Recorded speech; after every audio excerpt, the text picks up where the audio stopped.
नमस्कार, मैं सुमित कुमार एक बार फिर आपके सामने। राष्ट्रपति की इस सीरीज में राष्ट्रपति के निर्वाचन से संबंधित सभी बातें मैंने आपको बताई थी कल कि राष्ट्रपति का निर्वाचन कैसे होता है।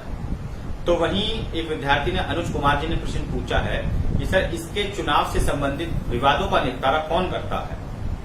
तो मैं उसको समझाने से पहले उस चीज को समझाने से पहले आप सबको धन्यवाद देना चाहता हूं कि आपने मेरी वीडियो को इतना लाइक किया, कमेंट किया, बहुत अच्छे कमेंट्स मुझे आपके देखने को मिले हैं।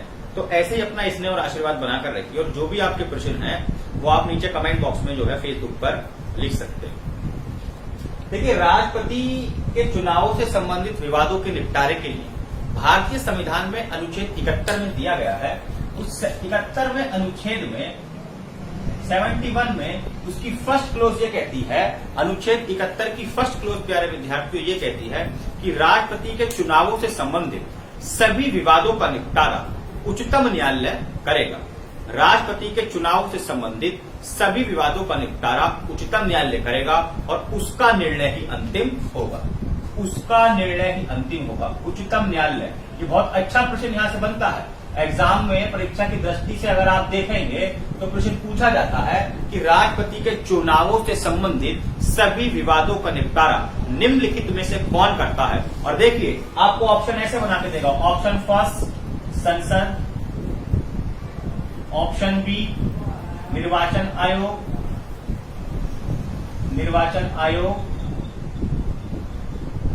ऑप्शन सी उच्चतम न्यायालय या ऑप्शन डी मंत्रिपरिषद। और 90% विद्यार्थी इस निर्वाचन आयोग को सही मार के आते हैं। ऐसा क्यों?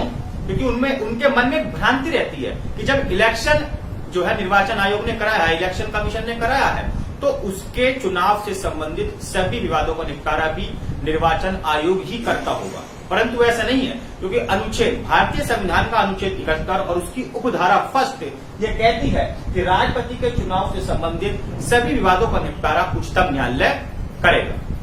वहीं आप देखेंगे तो एक चीज और यहां पर ध्यान रखिएगा कि 71 की सेकंड क्लोज ये कहती है, अनुच्छेद 71 की सेकंड क्लोज वो ये कहती है कि राष्ट्रपति का निर्वाचन अवैध घोषित होने पर उसके द्वारा किए गए कार्य अवैध अथवा शून्य घोषित नहीं होते। उसके द्वारा किए गए कार्य शून्य घोषित नहीं होते। उसके द्वारा किए गए कार्य शून्य या अवैध घोषित नहीं होते। राष्ट्रपति का निर्वाचन अवैध घोषित होने पर उसके द्वारा किए गए कार्य शून्य अथवा अवैध घोषित नहीं होते। मैं कहना क्या चाहता हूं, इस बात को समझ लीजिए। मान लीजिए कोई व्यक्ति राष्ट्रपति निर्वाचित हो जाता है और कुछ समय बाद या 6 महीने बाद या 8 महीने बाद ये पता लगता है कि उसका जो निर्वाचन हुआ था या वो जो व्यक्ति निर्वाचित हुआ था वो गलत तरीके से निर्वाचित हुआ है। वो शर्तें पूरी नहीं करता था जो राष्ट्रपति पद के लिए चाहिए। बाद में ही पता लगता है कि सुप्रीम कोर्ट ने उसका निर्वाचन अवैध घोषित कर दिया है। तो इतने महीने में, जितने महीने बाद पता लगता है, उतने महीने में उसने जो काम किए हैं, अगर 6 महीने बाद ही पता लगता है कि उसका निर्वाचन अवैध घोषित सुप्रीम कोर्ट द्वारा हो जाता है, तो 6 महीने में जो उसने काम किए होंगे वो अवैध घोषित नहीं माने जाएंगे, वो शून्य घोषित नहीं माने जाएंगे। ये मैं आपको समझाना चाहता हूं। वहीं 71 की फोर्थ क्लोज ये कहती है कि राष्ट्रपति के निर्वाचन को इस बात के लिए किसी भी न्यायालय में प्रसंगत या चुनौती नहीं दी जा सकती कि राष्ट्रपति का निर्वाचक मंडल अधूरा था। राष्ट्रपति के निर्वाचन को, फिर समझ लीजिए, राष्ट्रपति के निर्वाचन को इस बात के लिए किसी भी न्यायालय में प्रसंगत अथवा चुनौती नहीं दी जा सकती कि राष्ट्रपति का निर्वाचक मंडल अधूरा था। निर्वाचक मंडल से क्या तात्पर्य है? आपको मैंने समझाया था कल कि राष्ट्रपति के निर्वाचक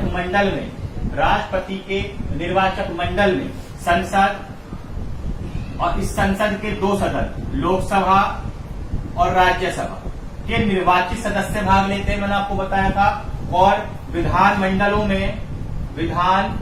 मंडलों में मैंने आपको बताया था केवल और केवल विधानसभा भाग लेती है, विधानसभा और उसके भी निर्वाचित सदस्य, ये बात मैंने आपको बताई थी। तो आप इस बात के लिए किसी भी न्यायालय में चुनौती नहीं दे सकते कि राष्ट्रपति का निर्वाचक मंडल अधूरा था। अब यह अधूरा कैसे हो सकता है, इस बात को समझ लीजिए। विद्यार्थी अक्सर प्रश्न पूछते हैं कि सर अगर किसी राज्य की विधानसभा भंग है या किसी राज्य में राष्ट्रपति शासन लगा हुआ है तो क्या राष्ट्रपति का इलेक्शन करा लेना चाहिए? यस, बिल्कुल।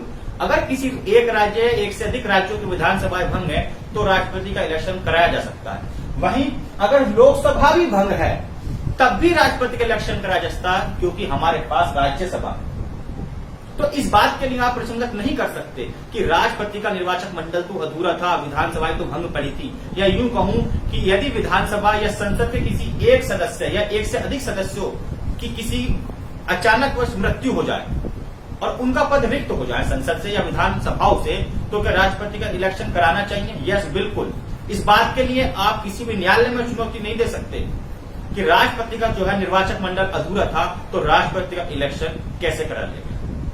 तो आप समझ पा रहे होंगे मेरी बात को। अनुच्छेद 71 है, उसकी चार क्लोजेज है। मैंने आपको 3 जो इंपोर्टेंट परीक्षा की दृष्टि से बहुत महत्वपूर्ण है वो मैंने आपको बताई है। फर्स्ट क्लोज क्या कहती है? राष्ट्रपति के चुनावों से संबंधित सभी विवादों का निपटारा केवल और केवल उच्चतम न्यायालय करेगा और उसका विनिश्चय ही अंतिम होगा, उसका निर्णय ही अंतिम होगा। 71 की सेकंड क्लोज ये कहती है कि राष्ट्रपति का निर्वाचन अवैध घोषित होने पर उसके द्वारा किए गए कार्य अवैध अथवा शून्य घोषित नहीं होते या शून्य नहीं माने जाएंगे। वहीं फोर्थ क्लोज ये कहती है कि राष्ट्रपति के निर्वाचन को भारत के किसी भी न्यायालय में इस बात के लिए चुनौती नहीं दी जा सकती कि राष्ट्रपति का निर्वाचक मंडल अधूरा था, राष्ट्रपति का निर्वाचक मंडल अधूरा था। इतना ही आपकी जानकारी के लिए धन्यवाद।